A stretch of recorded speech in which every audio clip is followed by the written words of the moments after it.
Ջոնսին պառկած էր անշարժ երկաթե մահճակալի վրա, նայելով պատուհանից նա տեսավ հարևան շենքը։ Մի անգամ առավոտյան մտահոգ բժիշկը կանչեց Սյուին միջանցք։ Նրան կա մեկ հնարավորություն, 10-ից 1-ը, ասաց նա, եթե նա կցանկանա ապրել, ձեր փոքրիկ երեխան որոշել է, որ նա այլևս չի ապրի։ Ինչի մասին է նա մտածում։ Նա ցանկացել է գրել ներկերով նեոպոլիտական ծոցը։ Ներկերով։ Հիմարություն։ Չկա արդյոք նրա հոգում այնպիսի մի բան, որ իրականում արժե մտածել, օրինակ տղամարդիկ։ Տղամարդիկ հարցրեց Սյուն եւ նրա ձայնը հնչեց կտրուկ։ Ոչ բժիշկ, նման բան չկա։ Այդ ժամանակ նա պարզապես թուլացավ։ Որոշեց բժիշկը։ Ես ամեն ինչ կանեմ իմ ուժերի սահմաններում, այնպես ինչպես գիտության ներկայացուցիչ։ Եվ երբ իմ հաճախորդը կսկսի հաշվարկել կարգը հարկարության ժամանակ, ես կկրճատեմ 50% դեղերի բուժիչ ուժից։ Եթե դուք կարողանաք հասնել նրան, որ նա գոնե մեկ անգամ հարցնի, ինչպիսի թևնոց է կրելու այս ձմռանը, ես ձեզ խոստանում եմ, հնարավորություն 10-ից 1-ի փոխարեն։ Եվ բժիշկը գնաց Սյուն վազեց արհեստանոց եւ լաց եղավ։ Հետո նա քաջարի մոտեցավ Ջոնսի սենյակին։ Ջոնսին բարկած էր, շրջված դեմքով դեպի պատուհանը, հազիվ երևում էր վերմակի տակից։ Սյուն դադարեց սվսվալ, մտածելով, որ Ջոնսին քնած է։ Հանկարծ Սյուն լսեց հանգիստ խոսակցություն, կրկնելով մի քանի անգամ։ Ջոնսի աչքերը լայն բացած էին, նա նայում էր պատուհանին եւ հաշվում։ Հետ հաշվով 12 արձագանքեց նա։ Մի քիչ սպասելով 11 հետո 10 9, իսկ հետո 8 եւ 7 միաժամանակ Սյուն նայեց պատուհանին։ Ինչ կա այդտեղ հաշվելու։ Տեսանելի էին միայն տխուր բակը, խուլ աղյուսե պատերով 20 քայլից, հին ծառերը կապկված ու նեխած ցողունը, կեսից մտած աղյուսե պատի մեջ, աշնան սառը շունչը պոկեց տերևը ողկույզից, մերկացավ ճյուղի կմախքը, կախվել էին քնած աղյուսից, ինչ կա այդտեղ սիրելիս, հարցրեց Սյուն, 6 հազիվ լսելի պատասխանեց Ջոնսին։ Հիմա նրանք թռչում են ավելի արագ, 3 օր առաջ նրանք մոտավորապես 100-ն էին։ Գլուխս պտտվում էր հաշվելուց, իսկ այժմ դա հեշտ է, եւ հիմա մի հատ էլ թռչեց։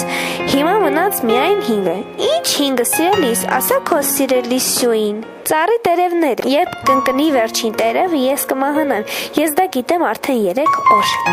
Առաջի անգամ եմ լսում այսպիսի հիմարություն։ Ինչ նշանակություն եւ ինչ վերաբերում կարող է ունենալ ձեր ծառի տերևները նրանում, որ դու կառողջանաս։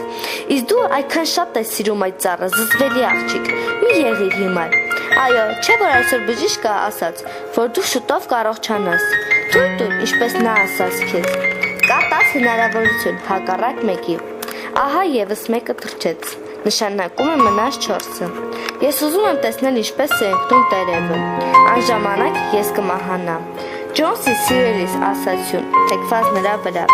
Աշխատիր քնել, ես պետք է տեսնեմ Բերմանին։ Ծերուկ Բերմանը նկարիչ էր, որը ապրում էր ներքևում, տաղավարի տակ։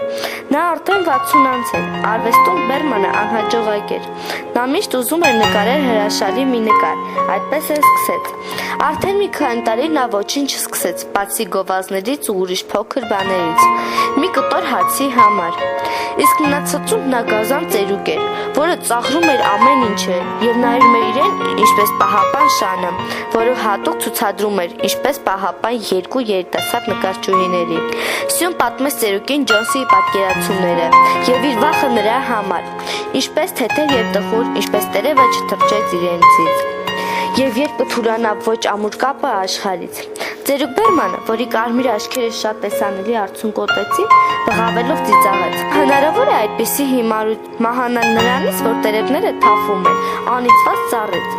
Առաջի անգամ եմ լսում։ Ջոնսին կիսաքուն էր, երբ նրանք բարձրացան վերև։ Սյուն վարակույրը իջեցրեց մինչև պատուհանագոգերը, եւ Բերմանին արեց նշան, որ գնա մյուս սենյակ։ Այնտեղ նրանք մոտեցան պատուհանին եւ վախով նայեցին, ոչ մի բառ չասելով։ Գալիս էր սառը կիսաձնախառ անձրևը։ Հաջորդ առավոտյան Սյունը արթնացավ կարճ երազից հետո։ Տեսավ, ինչպես Ջոնսին աչքերը չի հեռացնում իջեցված կանաչ վարակույրից։ Բարձրացրու նրան, ես ուզում եմ տեսնել, ցածրաձայն հրամայեց Ջոնսին։ Սյուն հոգնած ենթարկվեց։ Հորդառատ անձրևից հետո եւ կտրուկ քամուց հարուսե պատերի նորից երևաց ծառի եւս մեկ տերև, վերջինը։ Դեռևս մուգ կանաչ քաջարի մնում էր ճյուղի վրա։ գետնից 20 ֆուտ բարձրության վրա։ Սա վերջինն էր, ասաց Ջոնսին։ Ես մտածեցի, թե նա գիշերը անհապաղ կընկնի։ Ես լսում էի քամուն։ Նա կընկնի այսօր այն ժամանակ եւ ես կմահանամ։ Աստված քեզ հետ թեքվելով հոգնած գլխով բարձրի վրա։ Մտածիր իմ մասին, եթե չես ուզում մտածել քո մասին։ Ինչ կլինի ինձ հետ, բայց Ջոնսին չպատասխանեց։ Հոգին պատրաստում էր ճանապարհության, անհասկանալի հեռու ճանապարհ եւ դառնում էր ուրիշ, ամբողջ աշխարհում։ Հիվանդագիր պատկերացումները գրավում էին Ջոնսին ավելի ուժեղ։ Այնչափ, ինչպես իրար հետևից կրկնվում են կապող կյանքի եւ մարդկանց հետ։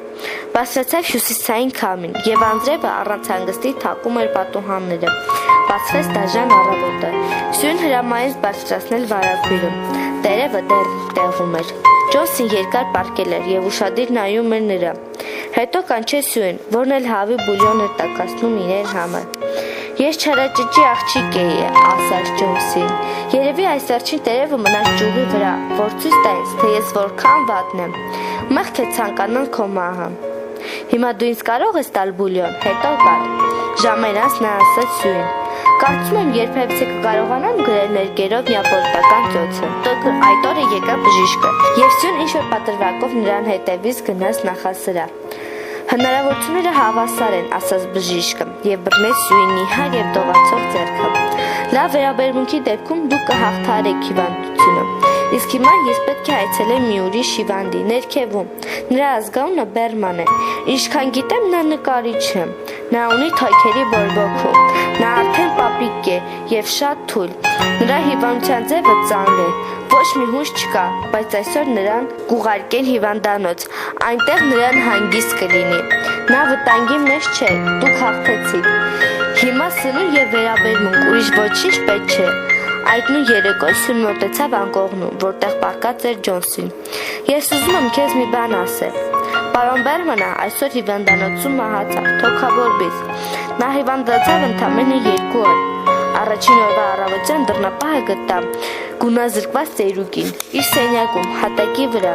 Նա առանց գիտակցության է։ Նրա հագուստները եւ կոշիկները մինչեւ էր թրջված եւ շատ սառն էին, ինչպես սառույց։ Ոչ ոք չէր հասկանում, թե նա ուր էր դուրս եկել այդ վտանգավոր երեկոյին։ Հետո գտան գրպանի լամպը, որը միացված էր։ Մի քանի ցվրված վրձիններ, ներկաման դեղին եւ կանաչ ներկիրով։ Մի նկար նույնպես։ Սիրելիս, դա Բերմանի նկարն էր։ Նա գրել է այդ երեկո, երբ թրջեց վերջին տերևը։